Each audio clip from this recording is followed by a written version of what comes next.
ഞാൻ ഒരു 10:30-ക്കാണ് ഈ വാർത്ത ശ്രദ്ധയപ്പെട്ടത്. അപ്പോൾ നമ്മുടെ മുനിസിപ്പൽ ചെയർമാൻമാരും മേയർമാരും ജില്ലാ ബ്ലോക്ക് പഞ്ചായത്ത് പ്രസിഡന്റുമാരും അടങ്ങുന്ന യോഗത്തിൽ സംസാരിക്കാൻ എഴുന്നേൽക്കുമ്പോഴാണ്. പിന്നീട് അതൊരു 2.5 മണിക്കൂർ നേരം ആ യോഗം നീണ്ടുപോയതുകൊണ്ടാണ് അപ്പോൾ അതിനോട് പ്രതികരിക്കാൻ കഴിയാതിരുന്നത്. അപ്പോൾ എൻ്റെ വസ്തുതകളും മനസ്സിലായിരുന്നില്ല.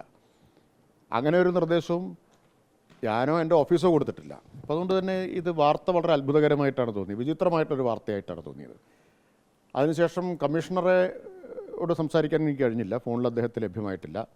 പക്ഷേ എൻ്റെ ഓഫീസിൽ നിന്ന് അദ്ദേഹമായിട്ട് സംസാരിച്ചപ്പോൾ അങ്ങനെ ഒരു നിർദ്ദേശവും ഉത്തരവും കൊടുത്തിട്ടില്ല എന്ന് അദ്ദേഹം വ്യക്തമാക്കിയതായിട്ടാണ് ഞാൻ മനസ്സിലാക്കുന്നത്. ഉത്തരവ് എന്ന് പറഞ്ഞാണ് വാർത്ത വന്നത്. ഉത്തരവില്ല എന്നുള്ളത് വ്യക്തമാണ്. കമ്മീഷണർ അറിയിച്ചിട്ടുള്ളത് അങ്ങനെ ഒരു വാക്കാൽ നിർദ്ദേശവും കൊടുത്തിട്ടില്ല എന്നതാണ്. ഇപ്പോൾ മന്ത്രിയായിട്ട് 3.5 വർഷമായി.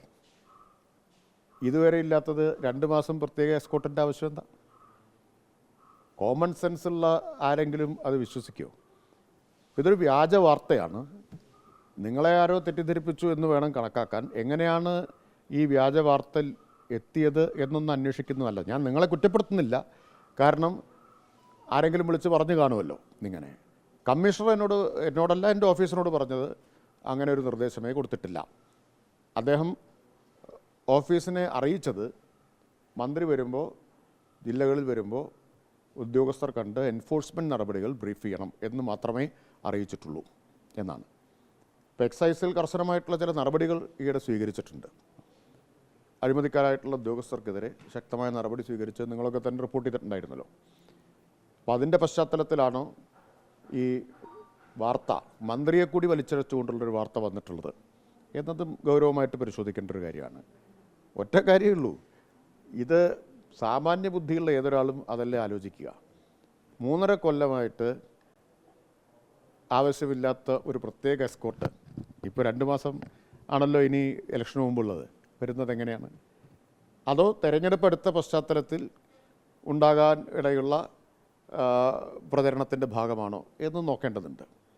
ഈ വാർത്തയെ ലക്ഷ്യം വയ്ക്കുന്നത് മന്ത്രിയാണോ എക്സൈസ് കമ്മീഷണറാണോ? ആ വാർത്ത കണ്ടപ്പോൾ ഏട്ടബന്ധം തോന്നി. അതിൽ മന്ത്രിയുടെ പേര് വലിച്ചിഴച്ചിട്ടുണ്ടല്ലോ. ആരെ ലക്ഷ്യം വെച്ചാണെങ്കിലും, കമ്മീഷണറെ ലക്ഷ്യം വെച്ചാണെങ്കിലും മന്ത്രിയുടെ പേരിലേക്ക് വലിച്ചിഴക്കുന്നത് ഗൗരവമുള്ള കാര്യമാണ്. ലക്ഷ്യം വെച്ചത് കമ്മീഷണറെ ആണെങ്കിലും. അപ്പോൾ ഒരു കാര്യം ഉറപ്പാണ്, വാർത്ത സ്വാഭാവികമായിട്ടുണ്ടായതല്ല, വാർത്ത നിഷ്കളങ്കവുമല്ല. അത് എൻ്റെ പിന്നിൽ ചിലർ പ്രവർത്തിച്ചിട്ടുണ്ട്. അത് പരിശോധിക്കാതിരിക്കാൻ പറ്റില്ല. എങ്ങനെ വന്നു?